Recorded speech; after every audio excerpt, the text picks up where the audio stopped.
Welcome to Ridley.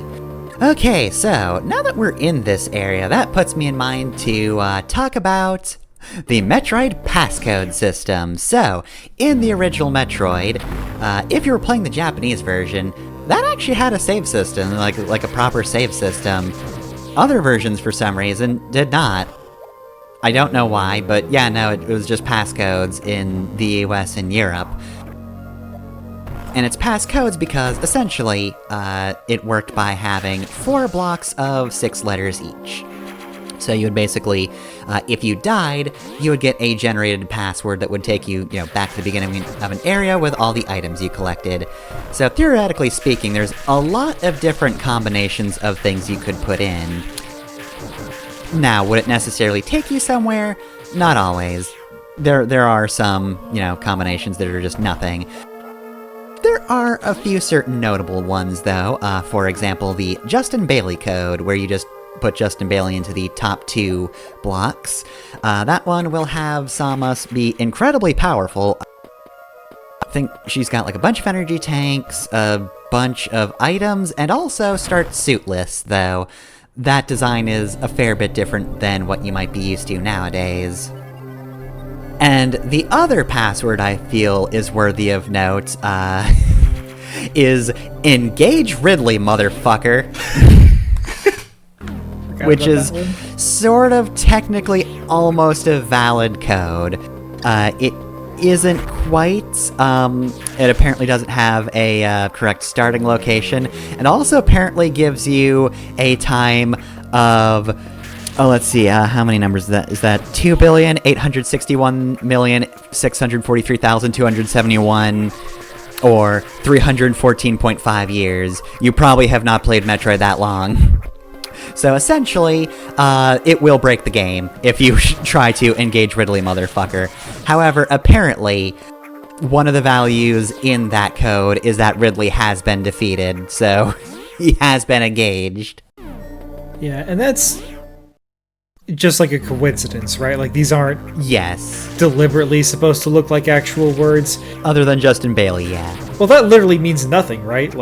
There is no Justin Bailey. Okay, so yeah, insofar as is it an actual reference, no, not really. It is just probably a coincidence, or just a name made up on the spot. But, yeah, most of the passcodes are just complete coincidences. Even Engage Ridley, motherfucker, unfortunately, is probably just there accidentally, especially since it doesn't actually truly work. But also, the one other one to mention is Narpus Sword, which is sort of like a debug code, kind of, because it gives you invincibility. Narpus is a nonsense word, but Sword is there, and since it is the, I think, only invincibility code, it is probably supposed to be like that on purpose. But yeah, no, I don't know why they changed it to have a passcode system instead of saves. It's probably got something to do with rentals or whatever. That's always what it was back in the day, but... That's what I was about to suggest, yeah, if you have a save system, you might rent a game that's almost finished and then beat it that night. But if you use passwords, you gotta actually do the thing. Mm-hmm. You can't have that. Either that or memory issues or something. I don't know, was the Famicom that much more powerful than the NES? I don't think so. Did Japan just give themselves the good NES? I didn't even realize that they were different, I don't think they systems. Okay.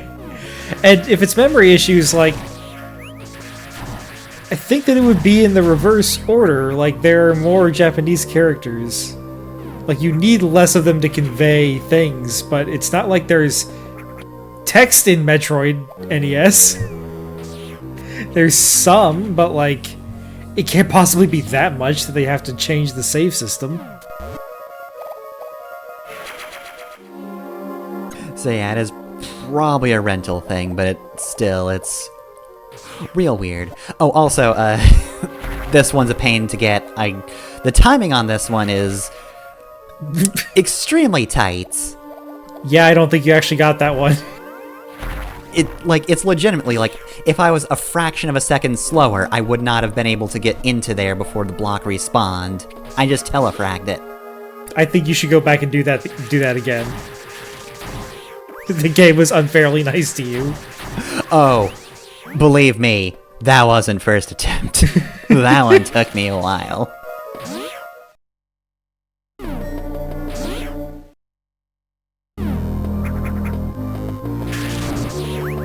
Alright, oh hey, it's the big eye door, which of course means that once we get to the other side of it, once it stops being rude and dies for me, there'll be a boss waiting for us, and who else could it be other than the source of Samus's PTSD? It's Ridley'd. Hello? Ridley? Okay, you're just gonna let this happen? Alright, well, it's not even gonna appear, I guess. Not that that helps. Well, whatever it is, it's just a straight-up suit, but like... What do you mean incompatible with current suit? It is a suit, though! Alright, free E-Tank, I guess. It feels like something's missing, though. Like, we should have been doing something. Oh well, let's leave.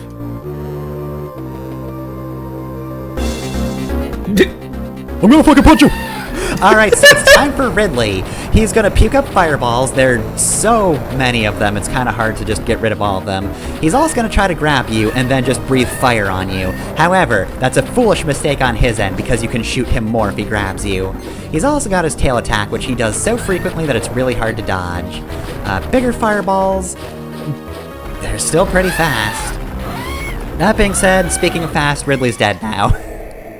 Very short boss fight. I did nail him with a super missile at the end. If I'd used super missiles more during the fight, oh, that would have been an even shorter fight. He does not have a lot of HP. Alright, so there we go. Ridley is dead. We have engaged him. And now he's gone. Such a goofy cutscene. I kind of like that they actually require you to, like, turn around to activate it. Like, that's kind of cool, but it does just happen so fast that it's funny. And just the fucking speed racer zoom in on Samus's face. The speed racer zoom in and then just fucking woo. Just fucking enlarge sprite. So yeah, the bosses in this game. You know, to be fair, it's cool that they made Kraid big, you know, to match some of his later appearances, but that one was easy. And Ridley did have some, you know, it's a cool idea for a fight. As always, he's got his tail thing, he shoots fireballs. I like the grab attack. They try to make Ridley sort of this dynamic fight, usually, where he does usually have something like a grab that he can do. That's neat.